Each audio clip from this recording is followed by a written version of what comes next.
खबर के साथ जबलपुर में बेहद ही चौंकाने वाली घटना सामने आई है। अमूमन मध्य प्रदेश का यह सबसे बड़ा घटनाक्रम है, कहें तो गलत नहीं होगा। यहां कॉलेज छात्राओं को अश्लील वीडियो भेजकर ब्लैकमेलिंग का एक मामला सामने आया है। ब्लैकमेलर के डर से 53 छात्राओं ने रुपए भी दे दिए, जबकि 70 छात्राओं को वीडियो भेजा गया और फोन करने वाले खुद को पुलिसकर्मी बताते रहे, पुलिसकर्मी बनकर बात कर रहे। ब्लैकमेलर ने वीडियो से छात्राओं का संबंध जोड़ने की धमकी दी और रुपयों की उगाही की। मामले की जानकारी मिलते ही प्रिंसिपल ने मदन महल थाने में इसकी शिकायत की है। अब पुलिस साइबर सेल की मदद से आरोपियों की तलाश में जुटी है। इस मामले में कांग्रेस विधायक विक्रांत भूरिया ने कहा कि मध्य प्रदेश में भय का माहौल बना हुआ है, शिक्षा और कानून व्यवस्था पूरी तरह से चरमरा गई है। हालांकि इन सब के बीच में ये बड़ा चौंकाने वाला मामला सामने आया कि पहले कॉल्स आए और कॉल में उनके नंबर को किसी जगह पर वायरल करने की धमकी देकर ब्लैकमेलिंग की गई, फिर उनके नंबरों पर, छात्राओं के नंबरों पर अश्लील वीडियो भेजे गए और उसके बाद बकायदा पुलिस के अधिकारी बनकर बकायदा इनसे फोन पर भी पैसे ऐंठे गए और छात्राओं 70 में से 53 छात्राओं ने पैसे भी दे दिए। किसी ने 1500 रुपए दिए तो किसी ने 10,000, 5,000, 20,000 रुपए तक भी इन ब्लैकमेलर गिरोह को दे दिए। मामला सामने आया तो अब इस मामले में शिकायत की गई है। सर, मेरे पास फ़ोन आया था कल, तो वो बोल रहा था कि मैं ऐसा ही बोल रहा हूँ गोरखपुर थाने से। आपका ये नंबर जो है ना, कि आपका जो मोबाइल नंबर है वो किसी गलत काम में यूज़ किया जा रहा है।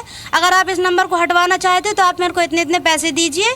अगर नहीं दे रहे हो तो आपके घर में पुलिस जाएगी और पुलिस जाएगी, आपकी बदनामी भी बहुत होगी। फिर गंदी गंदी वीडियो भेजने लगा व्हाट्सएप में और फिर बोलता है कि मैं तुम्हारा नंबर वायरल कर दूँगा, तुम मीडिया के सामने बोलना पड़ेगा, मैं तुम्हारे घर पुलिस भेज रहा, अगर तुमने पैसे सेंड नहीं की हो तो। 3,000 बोल रहा था, पर मैं और मेरी सिस्टर थी तो डर के मारे मैंने 1500 बच कर दी रही। भैया, आज हमने 80 बच्चों से बात किया, जिसमें से 70 पीड़ित मिले इस चीज़ से, जिसमें से 53 बच्चे पैसे दे चुके हैं। और पैसे ऐसे नहीं 6,000, 10,000, 20,000 इतने पैसे दे चुके हैं।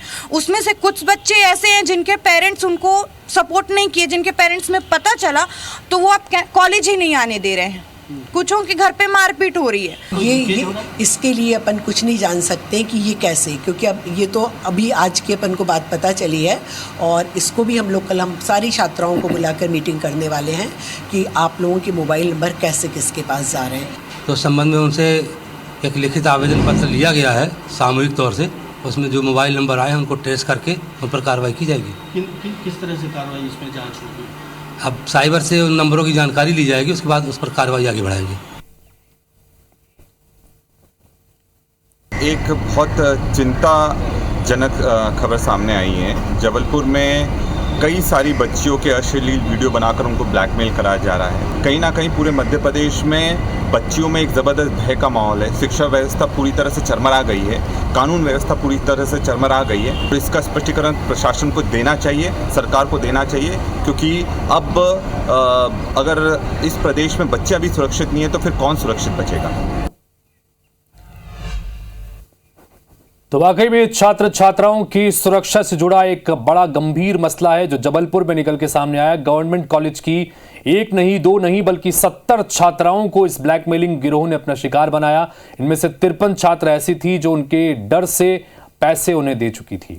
अब कई सारे सवाल इस पर खड़े हो रहे हैं। इस पर बातचीत करने के लिए हमारे साथ में इस वक्त शोभित चतुर्वेदी जुड़ रहे हैं, जो कि साइबर एक्सपर्ट हैं भोपाल से हमारे साथ में। शोभित जी, स्वागत है आपका IBC 24 पर। बड़ा गंभीर और चौंकाने वाला ये मामला सामने आया है जबलपुर से, जो हमने आपको पूरी डिटेल दिखाई।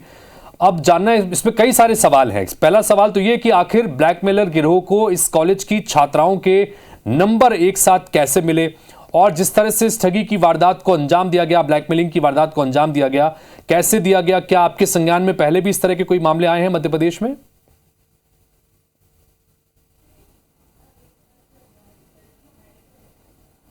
देखिए, मामला बहुत बड़ा है, क्योंकि ये जबलपुर की कुछ छात्राएं गिनी चुनी देखी जाए तो कि लगभग 53 छात्रा है जो उनके पैसे दे दिए। बाकी जो आंकड़े हैं जो सामने है, इसका मतलब कहीं ना कहीं से कि जबलपुर के कुछ कॉलेजों का कहीं से डिटेल अब ये समझ में नहीं आ रही है, फर्स्ट ईयर की, सेकंड ईयर की, थर्ड ईयर की, ये भी अगर हम कैलकुलेट करें तो ये एक कहीं से ग्रुप ऑफ मास में कहीं से इनके नंबर गए हैं, या कहीं ना कहीं से, क्योंकि इनके पास सबके साथ एक साथ अगर एक ही चीज़ हो रही है तो कहीं ना कहीं मास में नंबर या डेटा हमारा कहीं ना कहीं से गया है। तो ये इस पर तो पुलिस को तहकीकात करनी चाहिए। बशर्ते ये है कि जब फ़ोन आते हैं, अननोन लिंक्स आती हैं या अननोन कॉल्स आते हैं, तो आपको उठाना नहीं चाहिए। हमेशा हम कहते हैं ये लालच बहुत बुरी बला है। और दूसरी चीज़, हमको बहुत धैर्य रखना चाहिए और हमें अवेयर रहना चाहिए, क्योंकि हम अगर अवेयर नहीं रहेंगे, अगर अवेयर नहीं रहेंगे तो कहीं ना कहीं हमसे ये गलतियां होंगी और कहीं ना कहीं उसका शिकार होंगे। दूसरी चीज़, अगर आपके साथ कभी कुछ ऐसा होता है, कोई देखिए पुलिस वाले कभी फ़ोन करके कभी आपसे मांगते हैं, जैसे हाउस अरेस्ट चल रहा है या ब्लैकमेलिंग चल रही है, कई ऐसे आप रोज़ पेपर में, न्यूज़ में, हर जगह, इंस्टाग्राम पे, फेसबुक पे, सोशल मीडियाज़ पे रोज़ ऐसे कहीं ना कहीं रील्स आ रहे हैं, कहीं ना कहीं ऐसे गवर्नमेंट अपने वो दे रही है, RBI दे रही है, कौन बना करोड़पति में भी RBI देता है, हर जगह कहीं ना कहीं आपको अवेयर किया जा रहा है। लेकिन इसके बाद भी मैं मानता हूँ कि मास अवेयरनेस प्रोग्राम सरकार को चलाना चाहिए, हर स्कूल, हर कॉलेज में इसको लगातार चलाना चाहिए। हर विभाग में आप देखिए, भोपाल में अभी कुछ टाइम पहले कुछ IAS IPS अधिकारियों के भी प्रोफाइल बन गए जिससे पैसे मांगे गए थे। तो मैं ये कहता हूँ सबसे पहले तो अपना खुद का बचाव करें, मोबाइल सिक्योर करें, 2-वे ऑथेंटिकेशन यूज़ करें। दूसरा, अपने फ्रंट कैमरे पे हमेशा जो आप बिंदी लगाते हैं, महिलाएं जो बिंदी लगाती है, वो आप लगा के रखें कि गलती से अगर आपका कोई फ़ोन ऐसा उठ गया तो आपके साथ ये चीज़ नहीं होगी। क्योंकि आप अगर नोन लोग हैं उन्हीं से वीडियो कॉल करते हैं, हर किसी साथ वीडियो कॉल तो आप करते नहीं हैं। लेकिन अगर ऐसा हो जाए तो वो बिंदी अगर आप लगा रखे रहोगे तो आप बहुत बचे रहोगे कि कम से कम आपका कैमरे में जो आपका स्क्रीन है वो रिकॉर्ड नहीं होगा, ऐसे कारण से वो ब्लैक हो जाएगा, तो आपका फेस या आपकी चीज़ें नहीं आ पाएंगी। पर ये सोचने वाली बात ठीक है। तो शोभित जी, आप कह रहे हैं कि जो फ्रंट कैमरा है, उस कैमरे की जो है उस जगह पर बिंदी लगा के रखें, ताकि अगर जब आपको जरूरत है तभी आप उस बिंदी को हटाएं और वीडियो कॉल करें और फिर से लगा लें, यानी कि उसको ब्लॉक करके रखें। लेकिन शोभित जी, यहां पर एक बात और, आपने कहा कि ऐसे नंबर से कॉल आ रहे हैं तो सावधानी बरतें, लेकिन यहां जैसा हुआ कि कॉल्स आ गए और आ जाने के बाद एक तरह से उस ट्रैप में तमाम छात्राओं को फंसाया गया और उनसे ब्लैकमेलिंग की गई, उन्हें डराया गया कि भाई आपके वीडियो हैं, हम वायरल कर देंगे, तमाम चीजें। अगर ऐसा किसी के साथ हो रहा है तो उन्हें क्या क्या करना है? फोन आ गया, उसके बाद उनके पास क्या कुछ रास्ते बचते हैं? साइबर सेल डिपार्टमेंट से बात करें, किससे बात करें, क्या कुछ करना चाहिए?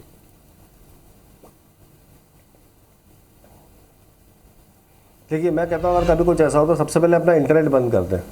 कभी कुछ ऐसा हो तो अपना इंटरनेट, क्योंकि वही अकेला सोर्स है जिससे आपका फ़ोन को वो ट्रेस कर सकते हैं। वो नॉर्मल कॉल नहीं करेंगे, वो आपको वॉइस कॉल ही करेंगे, मतलब वॉइस ओवर इंटरनेट प्रोटोकॉल्स, मतलब व्हाट्सअप कॉल या फेसबुक कॉल।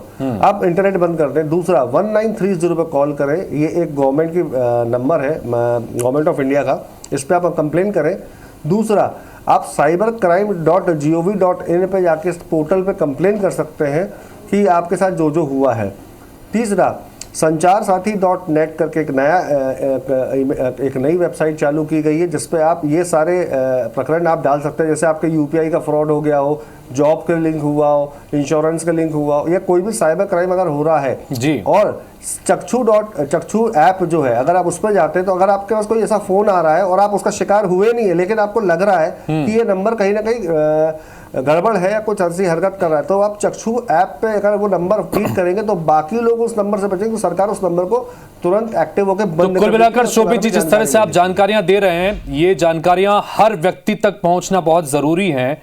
सजग रहना सबसे पहले तो बहुत जरूरी है। आप सजग रहिए, और आप कितने जागरूक हैं इन तमाम चीज़ों को लेकर, यह भी बहुत डिपेंड करता है। किसी का फ़ोन आने से पहले भी बहुत सारे ऑप्शंस हैं। अगर आपको लग रहा है कि कोई फ़ोन ऐसा आ रहा है जो कि खतरनाक हो सकता है, तो उसके लिए भी ऑप्शंस हैं। और अगर फ़ोन आ गया है, आप किसी ऐसी चीज़ में ट्रैप हो रहे हैं, तो 1930 ये टोल फ्री नंबर है, इसे ज़रूर याद रखें। और ये साइबर सेल डिपार्टमेंट में आप जाकर सीधे शिकायत कर सकते हैं। तुरंत, जितना जल्दी आप शिकायत करेंगे उतनी जल्दी ही कार्रवाई होगी और आपको फ्रॉड से बचाया जा सकेगा। शोभित जी, बहुत शुक्रिया IBC 24 पर यह महत्वपूर्ण विषय पर चर्चा करने के लिए।